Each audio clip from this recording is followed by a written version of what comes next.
Selamat pagi pemirsa. Satu langkah kemajuan untuk perlindungan pekerja rumah tangga dibuat DPR RI. Badan Musyawarah DPR memutuskan untuk membawa rancangan Undang-Undang Perlindungan Pekerja Rumah Tangga atau RUU PPRT ke sidang paripurna berikutnya. Satu langkah maju ini pantas diapresiasi karena sudah 19 tahun RUU PPRT kita mandek. Kita juga harus semakin ketat untuk mengawal agar seluruh pasal benar-benar menggunakan perspektif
sisi petani tidak terlalu jatuh, seperti itu, Leo. Tapi kalau ke harga jual berasnya nanti, itu seperti apa, Kang? Karena kalau harga beli di tingkat petani yang naik, kita beli berasnya kan nanti jadi naik juga. Bagaimana tuh, Kang Adi? Ya, itu ada apa di dalam keputusan dari Badan Pangan Nasional ada ketentuan juga ketika itu dijual ke pasar ada harga tertentu juga ada harga tertinggi. Sehingga kemudian harga tidak jatuh, kemudian juga harga tidak melambung naik. Ini upaya pemerintah untuk stabilisasi harga pangan ya, harga padi ya, harga beras ya. Betul. Seperti itu. Ini karena kan disorot juga sama oleh Presiden Jokowi ya, bahwa konsumen pasti akan berteriak dan keseimbangan itu harus terjadi. Dan kalau saya pikir sih yang paling penting adalah pengawasannya ya. Iya betul, pengawasan. Karena kan yang dikatakan ditetapkan oleh pemerintah dengan yang terjadi di pasar itu sering sekali berbeda. Kalau kita tidak mau katakan hampir selalu berbeda dengan yang ditetapkan. Jadi benar-benar pengawasan harga terutama baik untuk petani maupun untuk konsumen dijaga betul ya. Ya, saya kira pemerintah memiliki otoritas ya, memiliki kewenangan untuk melakukan intervensi di pasar ya. Oke, dan jangan terlambat. Kan beberapa kali kan harusnya intervensi ya. Tapi kan telat juga itu berasnya. Jadi akhirnya harga tetap mahal kemarin-kemarin. Kita harapkan itu berubah. Kita ke berita selanjutnya di halaman 2, di halaman dalam di harian Anda pemirsa.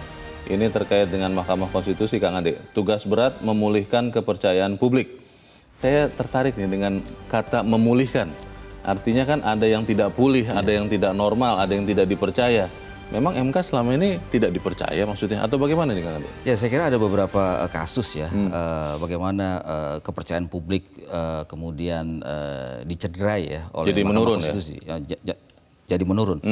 Yang terakhir adalah kasus pengubahan putusan ya. Jadi beda yang diputuskan, beda yang ditampilkan di website. Saya sudah mulai lupa tuh karena sudah lama tidak dibahas gitu kan ya. Ternyata masih ada itu kasus ya? Masih ada dan sekarang tengah diselidiki oleh Mahkamah Kehormatan Mahkamah Konstitusi ya. Ini juga upaya untuk memulihkan kepercayaan publik dan publik berharap secepatnya Mahkamah Kehormatan ini menemukan siapa pelaku pengubahan putusan ini. Jadi itu kasusnya ada kasus pencopotan Aswanto sebagai hakim konstitusi. Yang ternyata memang kalau kita lihat dari putusan MK sebelumnya yang sudah ditetapkan oleh MK itu melanggar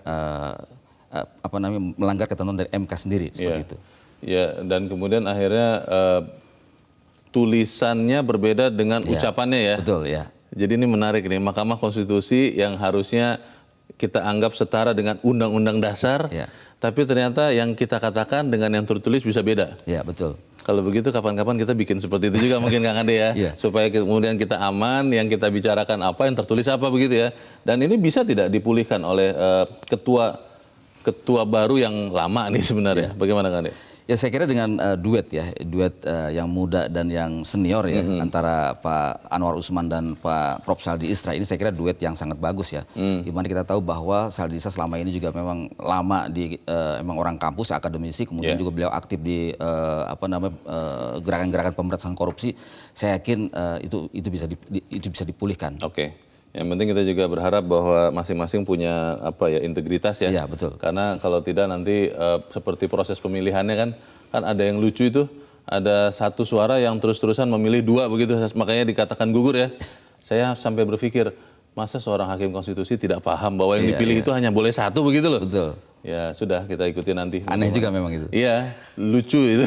di negeri yang lucu ini kita melihat juga hal yang lucu, tapi kita harap kepercayaan publik bisa pulih kepada MK. Kita ke berita selanjutnya. Ini berita yang ngeri-ngeri sedap ini, Kang Ade. Jika Perpu ditolak, pemilu bisa ditunda. Ini maksudnya Perpu yang mana, lalu kenapa pemilu bisa jadi ditunda kalau ditolak Perpunya? Ya ini terkait dengan Perpu pelaksanaan pemilu ya di Ibu Kota Baru, IKN ya, Ibu Kota Nusantara. Kemudian pelaksanaan pemilu di 4 daerah otonomi baru di Papua, dan ini kan nanti akan dibawa ke paripurna. Jadi kekhawatiran dari Mendagri kalau misalnya ini ditolak, ini berpotensi akan terjadi penundaan ya. Karena itu akan berpengaruh pada misalnya pada bagaimana perwakilan partai di daerah-daerah tersebut. Jadi kalau misalnya itu tidak ada, sementara secara legalitas formal bahwa IKN itu ada, kemudian DOP juga sudah diputuskan melalui undang-undang, tapi ternyata di situ tidak ada pelaksanaan pemilu dan tidak ada katakanlah kantornya ataupun perwakilan dari partai di situ.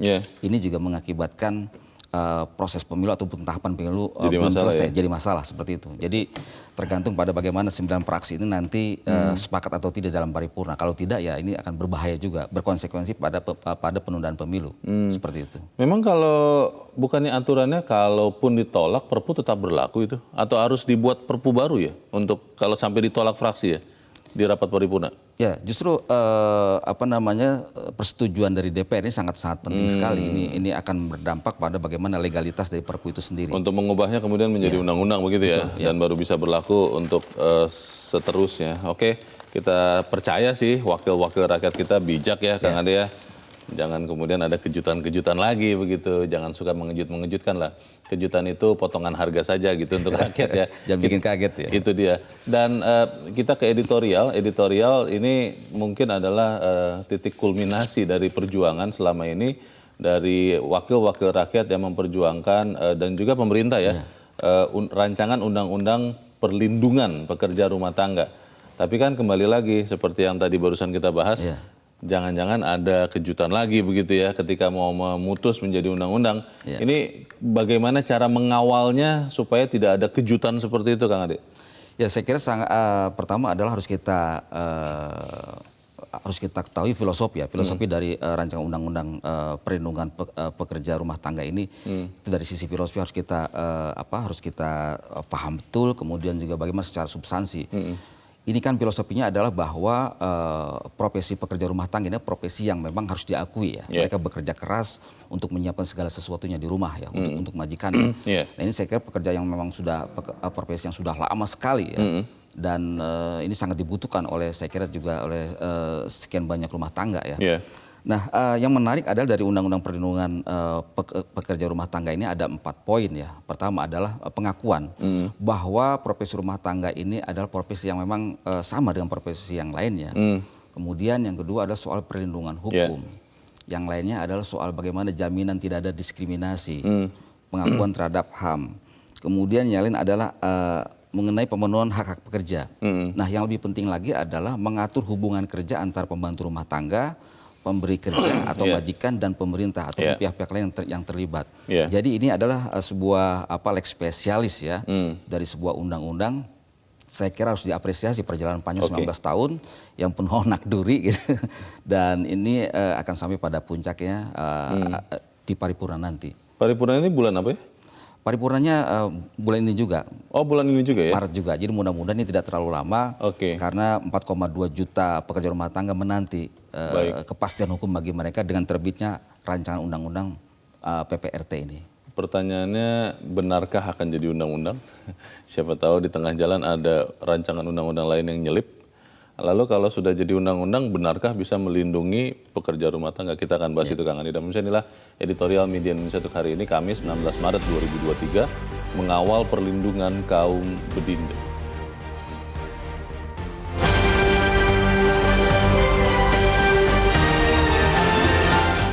Mengawal perlindungan kaum bedinda.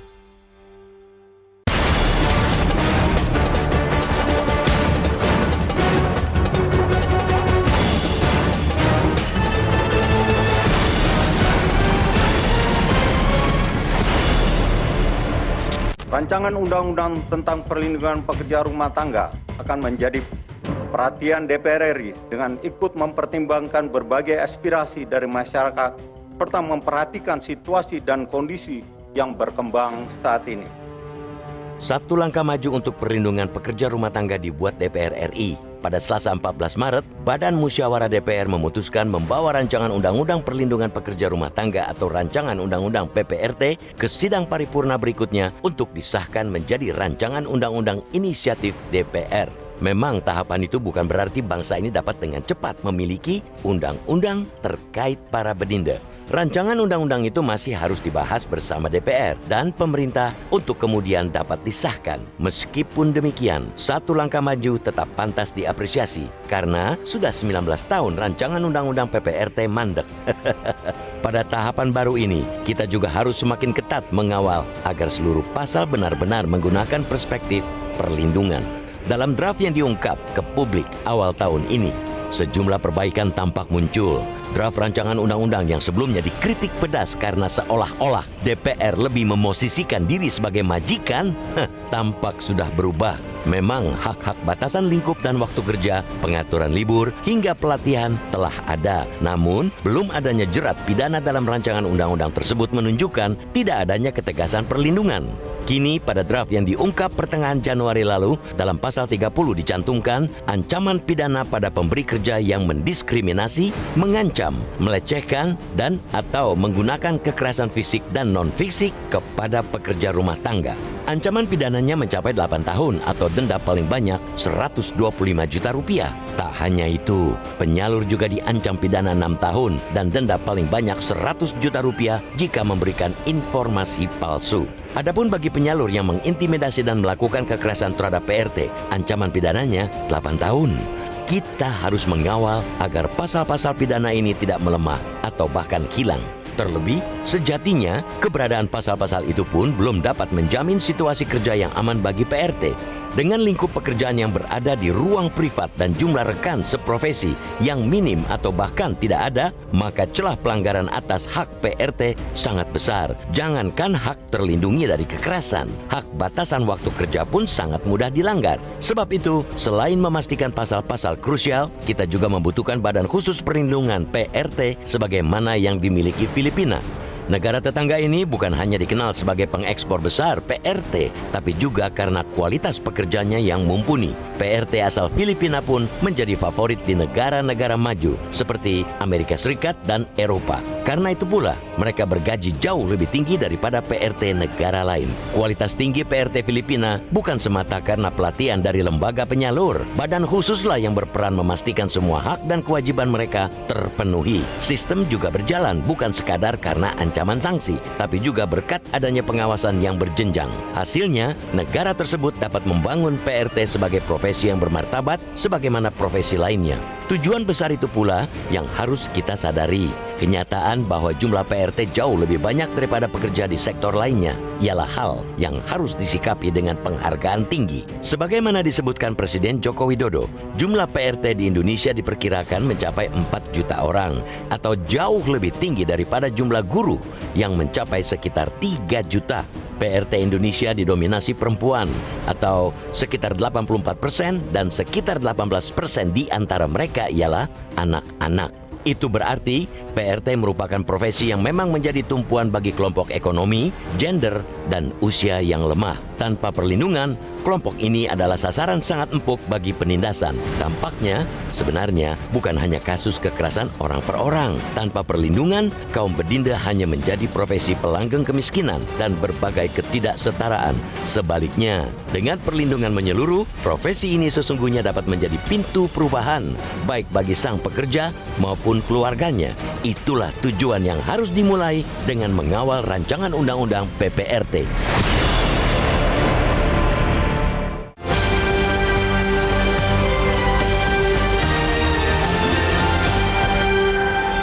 Di bagian berikut Anda bisa ikut menyatakan pendapat Anda terkait editorial pagi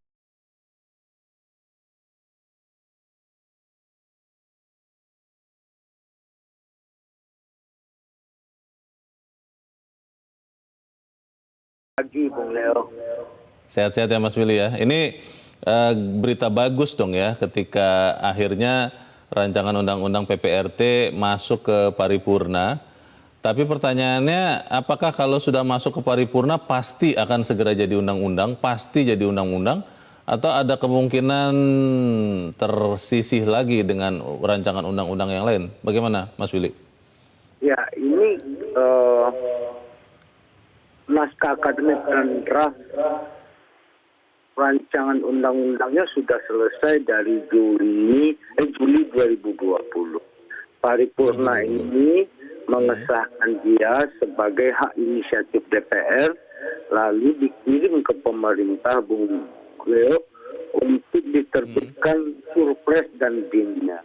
Nah, dalam rangka itu tidak terlalu sulit untuk menerbitkan surpres dan DIM karena Presiden sudah statement, Presiden sudah membentuk tim gugus tugas di bawah KSP, dan Presiden sudah menugaskan 3 menteri, Menkumham, Menaker, Menteri PPA, dan kemudian saya sudah berulang kali workshop dengan tim pemerintah, tim gugus tugas untuk menyusun tim. Jadi ini benchmarking kedua setelah keberhasilan undang-undang tindak pidana kekerasan seksual yang sangat kolaboratif, dan ini juga frekuensinya sama gitu. Jadi saya sangat optimis kalau surpres dan DIM dikirim ke DPR itu tinggal ke pembahasan lebih cepat ya. Jadi kita tetap membuka diri kepada publik, kepada masyarakat sipil secara luas untuk menerima masukan dan lain-lain. Berarti Mas Willy bisa jadi undang-undang tahun ini atau tidak? Bisa. Satu masa sidang aja bisa. Karena satu masa sidang ya. Sebenarnya sudah punya DIM. Karena kami kalau ibarat kata itu sudah backstreetnya sudah lama ya. Saya dengan teman-teman dengan tim gugus tugas, jadi frekuensi kami di Panja dengan frekuensi pemerintah itu sudah sangat bagus ya.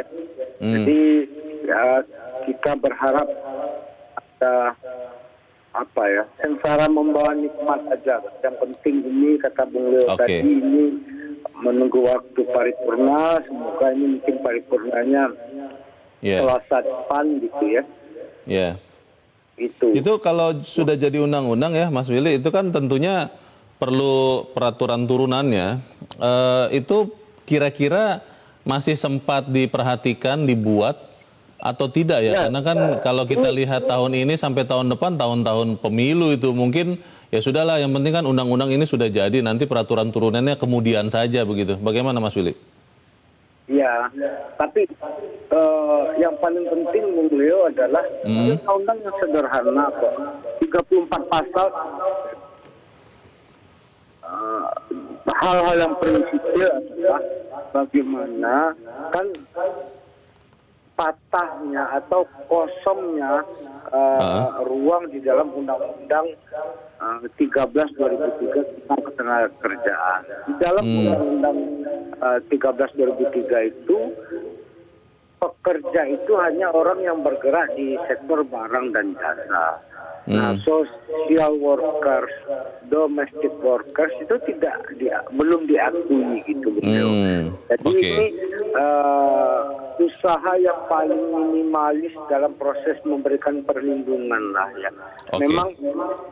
nanti kalau masalah aturan turunannya bisa kita kejar dari sekarang ya. Dan itu nggak terlalu ribet ya. Oke, yang penting undang-undangnya jadi dulu ya, seperti itu ya Bung Willy ya. Ya karena apa, ini proses yang benar-benar sangat mendesak ya. Tidak hanya angka kekerasan, angka eksploitasi, tindak kekerasan terhadap mereka PRT, tapi ini juga ditunggu oleh teman-teman domestic workers, buruh migran kita ya, di luar negeri. Begitu kita punya undang-undang ini, selama ini kasus-kasus dispute yang terjadi di luar itu kita bisa selesaikan secara otomatis.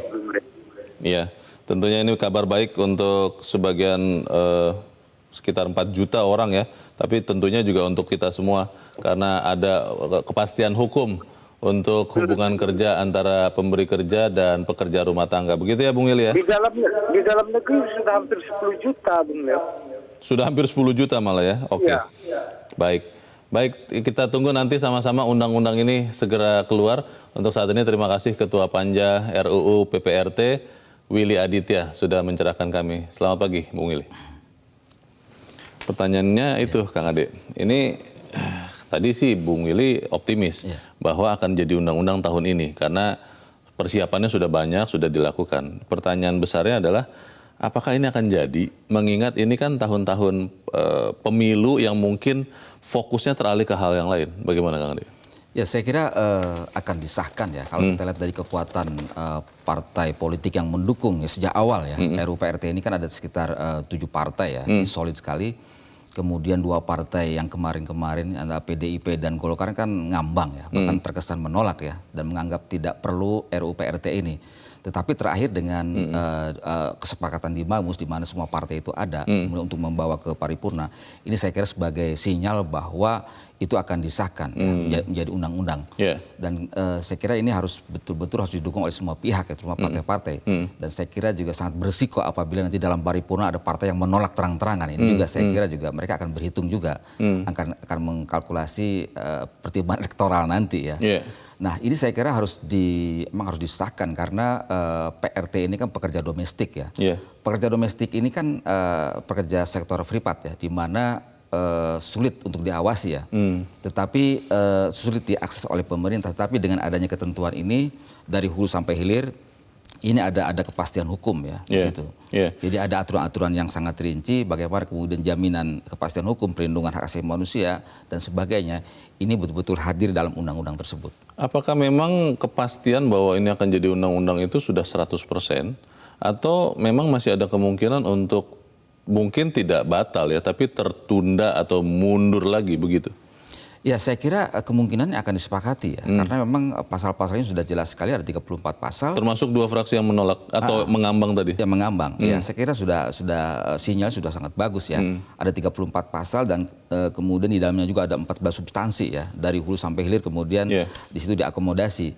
Nah ini langkah yang saya kira harus didukung ya oleh semua pihak ya, seperti itu. Baik. Kita tunggu nanti seperti apa undang-undangnya karena yang paling penting juga adalah efektivitas ya. Jangan sampai kemudian sudah ada undang-undang tidak dipakai juga atau kemudian ada undang-undang tidak ada peraturan turunannya kan tidak juga efektif begitu ya. Tapi saya kira Leo kita harus tahu juga ya kasus terakhir ini kan kasus Siti Khotimah ya, bagaimana dia disiksa sedemikian rupa oleh majikannya di Simpruk ya, Jakarta Selatan.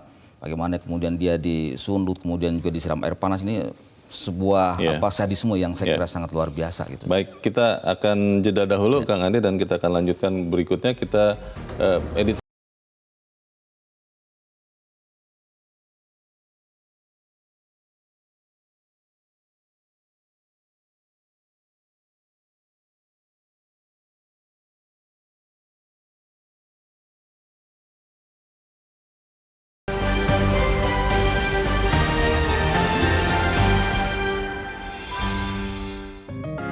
Media Indonesia mengajak Anda untuk mengakses fitur premium e-paper. Dengan sajian konten berbasis intelektual dan meneguhkan kebangsaan, Media Indonesia tampil dengan lebih dinamis melalui e-paper Media Indonesia yang dapat Anda akses kapan saja, di mana saja. Caranya mudah, download aplikasi Media Indonesia di Android atau ketik link ePaper.mediaindonesia.com atau bisa scan QR Code pada layar kaca Anda. Klik tab ePaper di bagian samping layar tablet Anda, daftarkan data diri, serta pilih paket berlangganan ePaper Media Indonesia sesuai dengan kebutuhan Anda. Nikmati juga bonus spesial tambahan 4 halaman rubrik fokus setiap hari. Semua bisa Anda dapatkan hanya di ePaper Media Indonesia. Untuk informasi lebih lanjut, hubungi customer service di nomor 0811 1201 2018 atau kunjungi media sosial @Media Indonesia. Media Indonesia, referensi bangsa. Terima kasih pemirsa, Anda masih bersama kami di Editorial Media Indonesia dan kita masih membicarakan rancangan undang-undang perlindungan pekerja rumah tangga. Dan sebelum kita melanjutkan diskusi kita, Kang Ade, kita akan bertanya juga dengan pendapat pemirsa Metro TV. Kali ini kita sudah terhubung dengan pemirsa Metro TV di Bekasi, Jawa Barat. Ada Pak Ondo Silitonga. Pak Ondo, selamat pagi. Selamat pagi. Selamat pagi Pak Ondo. Ya. Silakan Pak, pendapat Anda Pak. Ya betul, kita harus kawal ini undang-undang PRT ini yang sudah lama belum sah-sah juga ya. Tapi saya membagi dua masalah dalam hal ini. Yang pertama kita harus mengawal hak-hak daripada PRT tersebut. Hak libur, hak cuti, kemudian jumlah gaji yang harus diterima, hak dia untuk bisa istirahat atau jam kerjanya. Saya pernah pengalaman waktu di Singapura itu, bahwa semua PRT sana, Filipina, dari Indonesia di sana, itu setiap hari Sabtu mereka diberi hak libur 1 harian penuh. Minggu ya, mereka itu tidak dibatasi mau bawa handphone apa. Jadi itu juga harus bisa kita terapkan di sini bahwa mereka punya hari libur. Yang kedua, saya juga menyikapi soal penyalur ini. Penyalur itu harus ada pidananya kepada mereka. Karena kita juga kadang-kala, saya bicaranya ini PRT yang tetap ya, yang tinggal di rumah ya. Karena ada juga PRT yang pulang pergi. Yang penyalur ini, jangan mereka cuma hanya menyalurkan, kasihan kadang-kadang itu yang orang yang di bawah umur, KTP-nya dipalsukan. Kemudian mereka juga menyalurkan orang yang tidak berkualitas. Ada yang cuma 1 minggu, anak PRT ini nangis, mau pulang, masih anak-anak rupanya. Juga harus menjadi tanggung jawab dan beban itu harus dibebankan pada penyalur. Apalagi ada yang mencuri dan menculik. Jadi harus adil. Jadi undang-undang ini harus ada juga yang untuk penyalur. Bagian besar masalahnya itu adalah karena penyalur menyodorkan orang-orang yang tidak berkualitas sehingga majikan jadi emosi dan lain-lain. Jadi hukuman juga harus berat kepada majikan-majikan yang melakukan pelecehan terhadap PRT, yang melakukan penganiayaan dan lain-lain. Demikian, makasih. Terima kasih Pak Ondo Silitonga di Bekasi, Jawa Barat untuk pendapat Anda Pak. Selamat pagi. Di belakang Pak Ondo ada Pak John Veto di Batam, Kepulauan Riau. Pak John, selamat pagi. Selamat pagi, Bung Leo. Selamat pagi, Mas Ade Alwi. Salam sehat selalu ya. Salam sehat Pak John. Bagaimana Pak pendapat Anda Pak? Silakan Pak. Mengawal perlindungan kaum bernada ini kan dah berapa kali dibahas. Ini saya sangat yakin ya dengan Ketua Panja nih, Pak Mas Willy Aditya nih, karena beliau udah pengalaman beberapa bulan yang lalu tuh sama masalah PPKS. Apalagi beliau konsen masalah yang mengganggu masyarakat bawah. Jadi ini syukur alhamdulillah nih ya, udah 19 tahun kita, kasihan betul ya para pekerja rumah tangga kita. Dan lagi masalah perlindungan, kalau udah ada undang-undangnya otomatis majikan dan penyalurnya otomatis akan taat, akan takut ya dengan melanggar aturan. Jadi kita ini negara besar, negara yang beradab ya, yang terpuji oleh apa, tapi kita kok apa ya gitu sampai 19 tahun. Saya menekan kepada Mas Willy aja ya. Mas Willy Aditya ini kalau saya tengok orangnya begitu energik, muda, benar-benar peduli. Mudah-mudahan digiring ini, selesai ini. Dalam tahun ini selesai. Kita harapkan selesai ini ya. Itu aja saya. Terima kasih Pak John Veto di Batam, Kepulauan Riau untuk pendapat Anda Pak. Selamat pagi. Di belakang Pak John ada Pak Yunus Luat di Kalimantan Utara. Pak Yunus, selamat pagi. Selamat pagi, salam sejahtera untuk kita semua. Ya Pak, silakan Pak Yunus. Kami sangat-sangat mengapresiasi kinerja dari DPR RI yang terhormat bahwa kita ketahui Selasa tanggal 14 Maret 2023 mereka melalui Badan Musyawarah DPR RI sudah membawa rancangan undang-undang PPRT perlindungan pekerja rumah tangga ke sidang paripurna agar segera disahkan. Nah, walaupun kita ketahui RUU PPRT ini sudah 19 tahun, hampir boleh dikatakan mandek. Namun dengan adanya langkah maju ini, maka akan ditetapkan. Dan secara khusus di pasal 30 dalam undang-undang ini, itu bicara terkait adanya ancaman terhadap pemberi kerja ketika manakala tidak menjalankan, mentaati peraturan dalam perlindungan pekerja rumah tangga. Dia juga manusia, bedinde ini juga manusia. Kita perlakukan dengan baik dia. Terima kasih supaya Indonesia tetap aman, damai, kondusif. Baik. Terima kasih Pak Yunus Luat di Kalimantan Utara untuk pendapat Anda Pak. Selamat pagi. Menarik dikatakan Pak Ondo tadi, Kang Ade, bahwa ada dua yang digarisbawahi mengenai hak-hak pekerja rumah tangga. Maaf, saya masih sering lupa bahwa PRT ini sekarang adalah pekerja rumah tangga, bukan pembantu rumah tangga. Hak-haknya ada hak libur, hak cuti, hak gaji, jam kerja juga. Lalu yang disorot juga adalah penyalurnya. Ini kan sering kalau mungkin di Jabodetabek, saya rasa di daerah lain juga sama, disebut namanya yayasan. Betul. Yayasan ini mengirimkan orang sering, orangnya tidak berkualitas, memang karena tidak juga dilatih, lalu hanya beberapa hari, kurang dari sepekan, minta pulang, katanya akan diganti, tapi dikatakan sedang kosong, tidak ada penggantinya. Akhirnya majikannya jadi serba salah juga. Nah ini kan tidak ada aturan yang tegas. Apakah kemudian kalau ada undang-undangnya, hal-hal seperti ini bisa dipastikan aturan mainnya? Ya, yang pertama harus kita pahami bahwa undang-undang PRT ini atau sekarang masih dalam posisi rancangan undang-undang, ini basisnya adalah akuntabilitas ya. Akuntabilitas itu misalnya data dari calon PRT atau PRT itu sendiri itu jelas dari sisi usianya, kemudian dan sebagainya, pendidikan dan sebagainya. Ini ada kejelasan seperti itu, keterampilannya seperti apa. Nah kemudian dari sisi itu akuntabilitas ya. Jadi semuanya harus akuntabel, baik dari sisi penyalur kerjanya, kemudian pemberi kerjanya juga komitmennya seperti apa itu dituangkan. Nanti ada perjanjian semacam perjanjian kerja lah seperti itu. Kemudian dari sisi PRT-nya sendiri itu harus jelas juga kualifikasinya. Apa sih skill dia? Oleh karena itu dalam undang-undang ini dari 34 pasal yang terdiri dari 14 substansi, diantaranya ada pelatihan, ada kewajiban pelatihan di situ.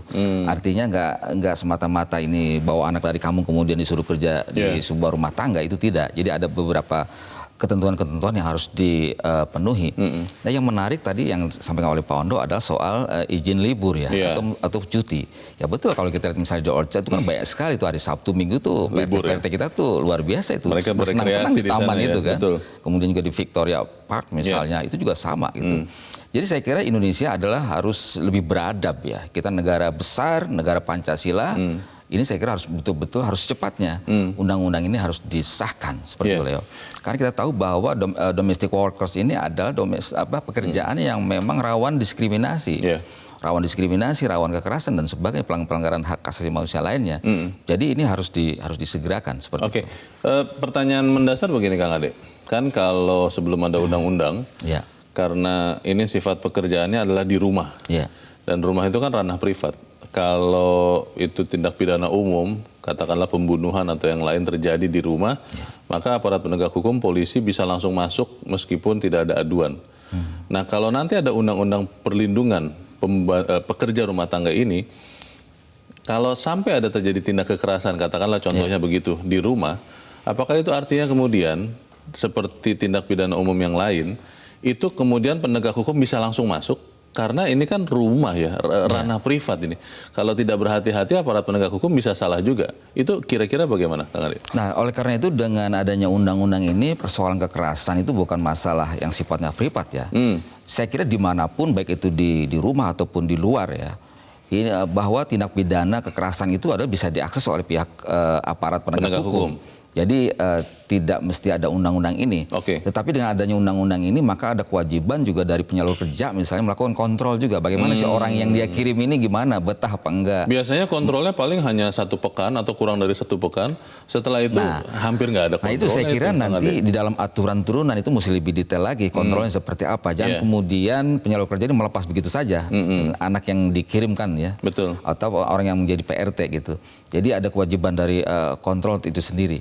Jangan dilepas. Kalau untuk usia pekerja sendiri, tadi di saat jeda kan kita sempat berbincang Kang Ade bahwa undang-undang ini kan akan mengatur batas minimal batas minimal berapa tahun? PRT 18 tahun. 18 tahun. Padahal kan kenyataannya sekarang banyak pekerja rumah tangga yang kurang dari 18 tahun. Kalau katakanlah hubungan kerjanya baik, pemberi kerja, majikannya juga baik, dan dia membutuhkan betul pekerjaan ini, kalau undang-undang nanti diberlakukan, artinya kan dia harus berhenti bekerja karena masih kurang dari 18 tahun. Ini kan berarti mudarat nih undang-undang ini. Bagaimana itu Kang Ade? Ya prinsipnya sebuah undang-undang ini kan harus untuk semua orang ya.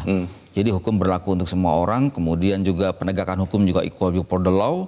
Nah ini harus ditegakkan seperti itu. Apabila misalnya ada pemberi kerja atau majikan yang mempekerjakannya anak di bawah 18 tahun, itu saya kira juga mesti ada teguran ataupun juga warning ya dari aparat bahwa itu melanggar hukum. Meskipun hubungan kerjanya baik kalau dan misalnya sama-sama happy begitu ya, bahagia. Saya kira kalau sama-sama happy ya, PRT-nya happy, kemudian juga majikannya happy, saya kira nanti harus dijelaskan di aturan turunan. Bila faktanya seperti itu, ini bagaimana?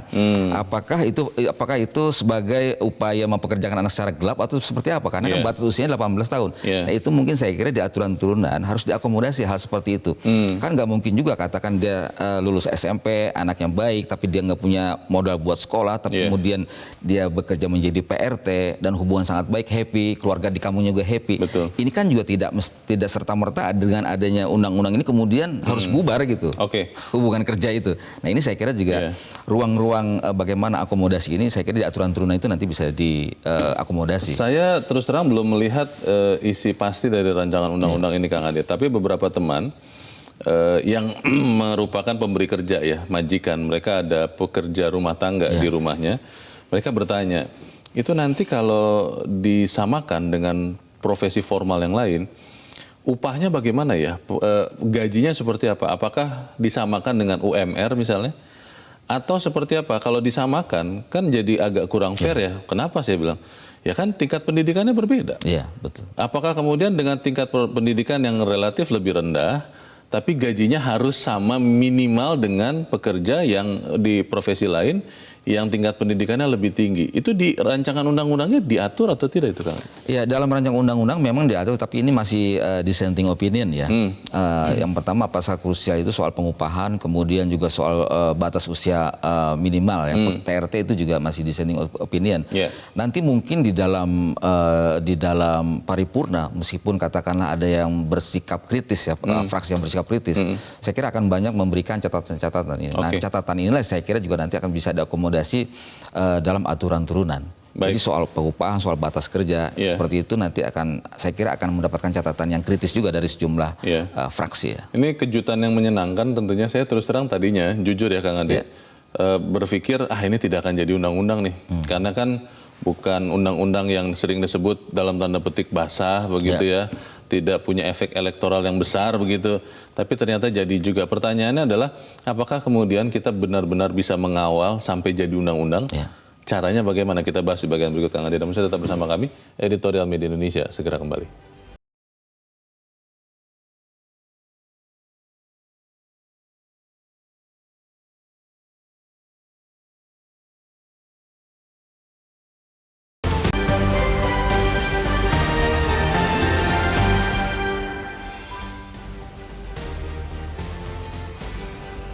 Terima kasih Nusa, Anda masih bersama kami. Kita di bagian akhir dari diskusi kita pagi ini Kang Ade.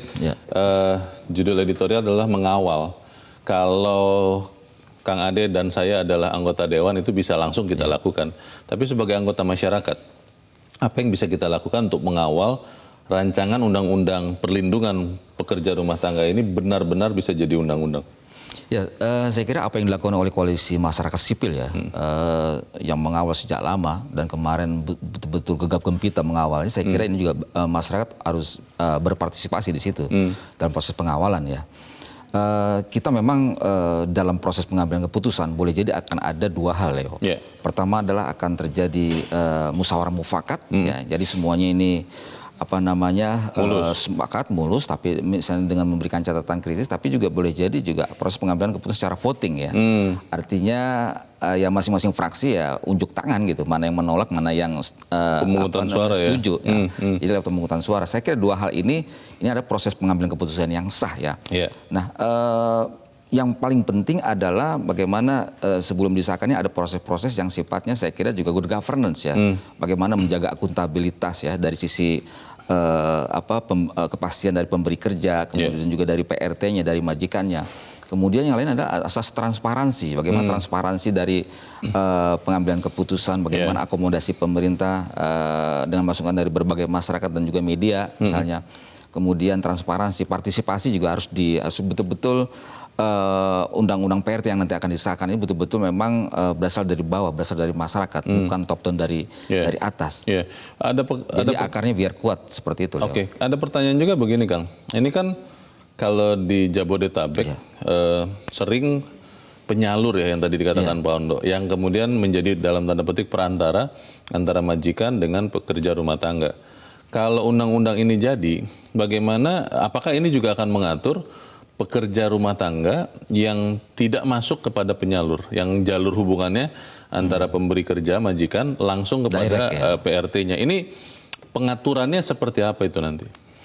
Ya saya kira nanti ada di undang-undang ada di turunan ya setelah undang-undang ini disahkan. Bagaimanapun juga fakta seperti itu kan banyak sekali kan. Betul. Jadi yang datang ke orang ke kampung cari langsung, cari langsung, kembali ke Jakarta langsung bekerja di rumahnya. Nah ini saya kira nanti dalam undang-undang dalam ketentuan turunan ini bisa dijelaskan. Kalau misalnya ada mekanisme kerja seperti itu, jadi orang kota masuk ke kampung cari calon pembantu, misalnya calon PRT, kemudian bisa kemudian dipekerjakan. Ini kan banyak sekali dan tidak serta-merta kemudian dibubarkan gitu kan dengan adanya undang-undang ini. Saya kira mesti diakomodasi. Tetapi yang paling penting adalah perjanjian kerjasamanya itu, perjanjian kerja ya antara majikan, kalau misalnya dia direct antara majikan dengan PRT, ini mesti jelas juga. Kalau kita lihat dari ketentuan di undang-undang ini ada kejelasan. Jadi tetap harus ada perjanjian walaupun tidak lewat penyalur ya. Betul ya. Dan perjanjian itu harus dipatuhi dua-duanya. Kalau sampai ada yang melanggar, tentunya akan ada sanksi bagi para pihak yang melanggar. Ya betul. Dan yang paling penting adalah aspek pengawasan. Jadi pengawasan tidak hanya kontrol dari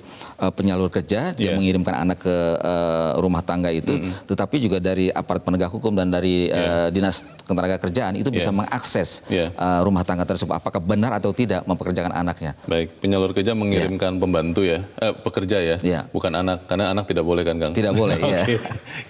Ini yang kita harus nanti akan sesuaikan juga dengan undang-undangnya. Kita tunggu nanti sama-sama undang-undang perlindungan pekerja rumah tangga. Kang Ade Alawi, terima kasih sudah hadir di tempat ini. Selamat pagi Kang. Pagi. Pemirsa, pekerja rumah tangga adalah profesi yang menjadi tumpuan bagi kelompok ekonomi, gender, dan usia yang lemah. Tanpa perlindungan, kelompok ini adalah sasaran empuk bagi penindasan. Dampak sebenarnya bukan hanya kasus kekerasan orang per orang.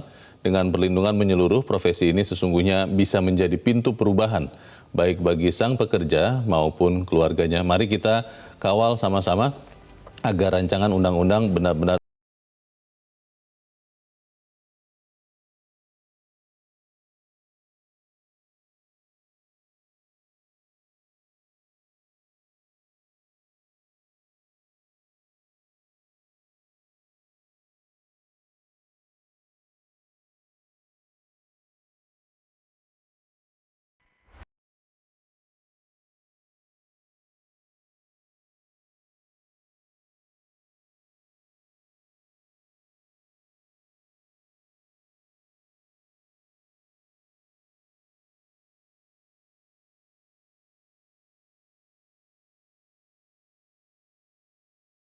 Metro TV,